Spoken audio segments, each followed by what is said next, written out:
এদিকে শেষ মুহূর্তের প্রস্তুতিতে ব্যস্ত পুজো মণ্ডপগুলির কুশীলবরা। সেরকমই ছবি ধরা পড়ছে চারিদিকে। এমনই একটি পুজো মণ্ডপের প্রস্তুতি জানতে আমরা চলে যাব উত্তর কলকাতার কাশীবোস লেনে। সেখানে রয়েছেন আমাদের প্রতিনিধি পাপড়ি চট্টোপাধ্যায়। পাপড়ি, আর মাত্র বাকি 14 দিন, অর্থাৎ 2 সপ্তাহ। কেমন দেখছো কাশীবোস লেনের এই দুর্গাপুজো মণ্ডপের প্রস্তুতির ছবিটা?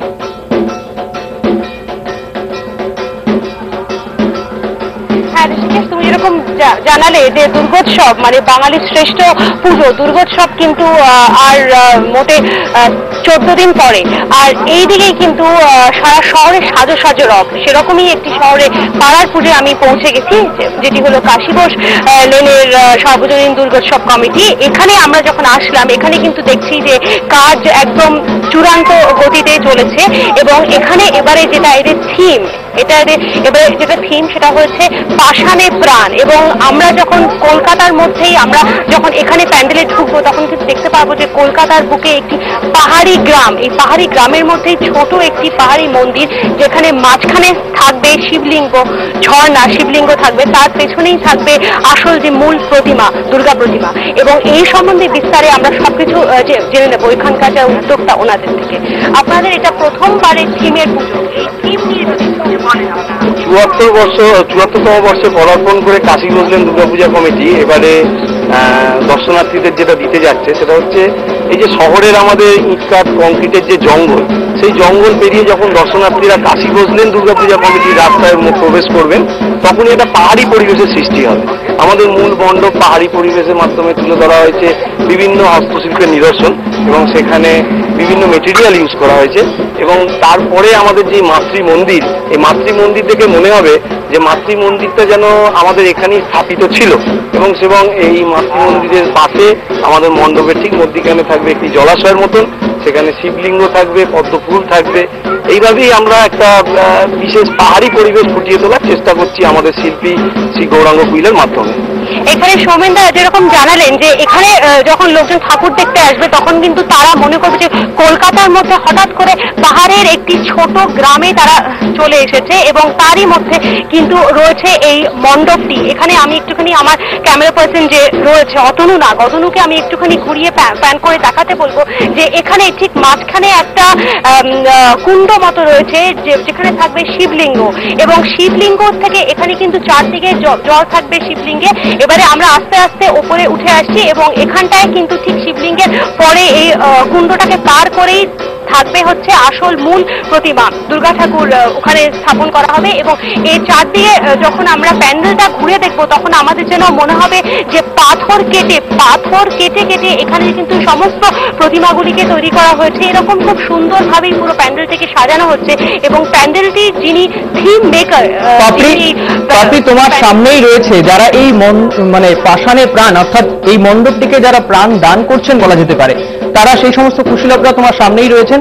তাদের সঙ্গে কি কোনো রকম ভাবে কথা বলা যেতে পারে? তারা কি ভাবছে আর মাত্র 14 দিন বাকি, এর মধ্যে কি তৈরি হয়ে যাবে? কি ভাবছে তারা এই মণ্ডপটিকে কেন্দ্র করে?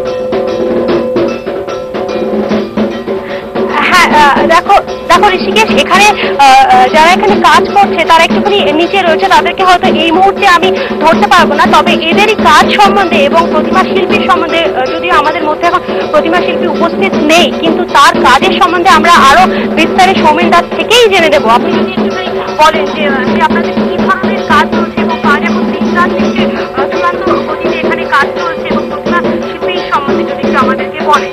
দেখুন, গৌরাঙ্গ কুইলা আমাদের যখন শিল্পী হিসেবে আমাদের এই মণ্ডপে কাজ করছেন, আমাদের ওনার ওপর পূর্ণ ভরসা আছে। উনি বিভিন্ন রকম থার্মোকলের ডিজাইন করেছেন এবং প্লাস্টার অফ প্যারিসের মূর্তি করেছেন এবং সেখানে দেখা যাবে যে একটা পাহাড়ের এফেক্টে বিভিন্ন মূর্তি দেখলেই আপনারা বুঝতে পারবেন একটু ভাঙা পিলারগুলো, এখানে প্লাস্টার অফ প্যারিসের পুরো এফেক্ট হবে, রং পড়বে, তারপরে সম্পূর্ণ এটা একটা পাহাড়ি পরিবেশ সৃষ্টি করা হবে। তোমাকে আমি এখানে একটুখানি জানিয়ে রাখি, সেটা হচ্ছে যে এখানে যে প্রতিমা স্থাপন করা হবে সেই প্রতিমা কিন্তু তমলুকে তৈরি হচ্ছে এবং সেই সম্বন্ধে আমরা একটুখানি জেনে নেবো। স্থাপন করা হবে তা তো এখন তমলুকে তৈরি হচ্ছে। তমলুকে কেন তৈরি হচ্ছে? দেখুন গৌরাঙ্গ, হ্যাঁ ঋষিকেশ বলো। হ্যাঁ পাপড়ি, তুমি বলো। পাপড়ি, তোমার কাছ থেকে একটা জিনিস, আপনাদের প্রতিমা শিল্পী এবং প্রতিমা যে এটা তমলুকে তৈরি তৈরি হচ্ছে। পাপড়ি, পুজো উদ্যোক্তারা বললেন যে এর যে প্যান্ডেলটি তৈরি হচ্ছে, যে মণ্ডপটি সাজানো হচ্ছে, সেখানে প্লাস্টার অফ প্যারিস এবং থার্মোকল ব্যবহার করা হচ্ছে। আমরা দেখতে পাচ্ছি যে কয়েকদিন ধরেই বৃষ্টি পড়ছে এবং পুজোর সময় যদি বৃষ্টি হয় সেক্ষেত্রে কোন রকম ব্যবস্থা কি থাকছে?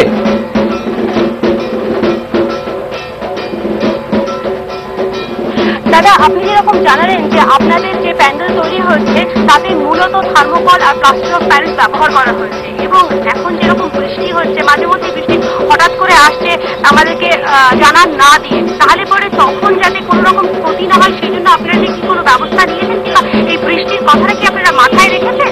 দেখুন, আবহাওয়ার কথা মাথায় রেখে কালকেই আমার সঙ্গে শিল্পীর কথা হচ্ছিল। থার্মোকলে আমার মনে হয় না বৃষ্টির জন্য খুব একটা ক্ষতি হবে, কিন্তু প্লাস্টার অফ প্যারিসের ব্যাপারটা আমাদের একটা প্রশ্ন ছিল। তা উনি বললেন প্লাস্টার অফ প্যারিস দিয়ে বিভিন্ন রকম জিনিস তৈরি করার একটা ভাগ আছে, যে ভাগেতে প্লাস্টার অফ প্যারিস মেশালে বা সেই সময়ের মধ্যে যদি আমরা এটাকে করে দিই, মানে কাজগুলো শুরু করে দিই, তাহলে সেই প্লাস্টার অফ প্যারিস জমে যায় এবং সেখানে বৃষ্টির কোনো ক্ষতি হবে না বা রঙের কোনো ক্ষতি হবে না।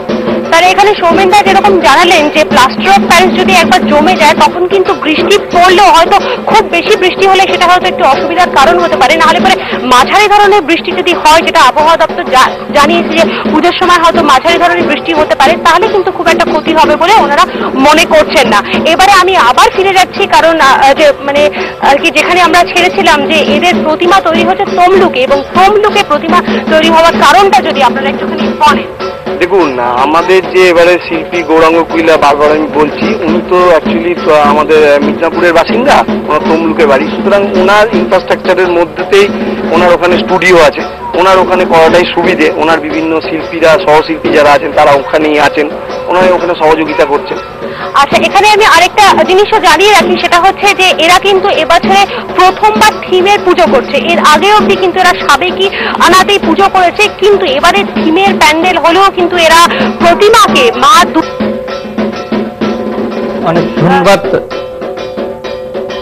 অনেক ধন্যবাদ পাপড়ি। এতক্ষণ আমরা কথা বলছিলাম আমাদের প্রতিনিধি পাপড়ি চট্টোপাধ্যায়ের সঙ্গে। সাবেকি আনা পুজো থেকে থিম পুজোতে পদার্পণ করলো উত্তর কলকাতার কাশী ঘোষ লেন, এবং সেই কথাকে মাথায় রেখে এবছরে তাদের নিবেদন পাষাণের প্রাণ। আর মাত্র বাকি 14 দিন, ইতিমধ্যেই মণ্ডপ সজ্জায় রীতিমতো প্রস্তুতি চলছে জোর কদমে।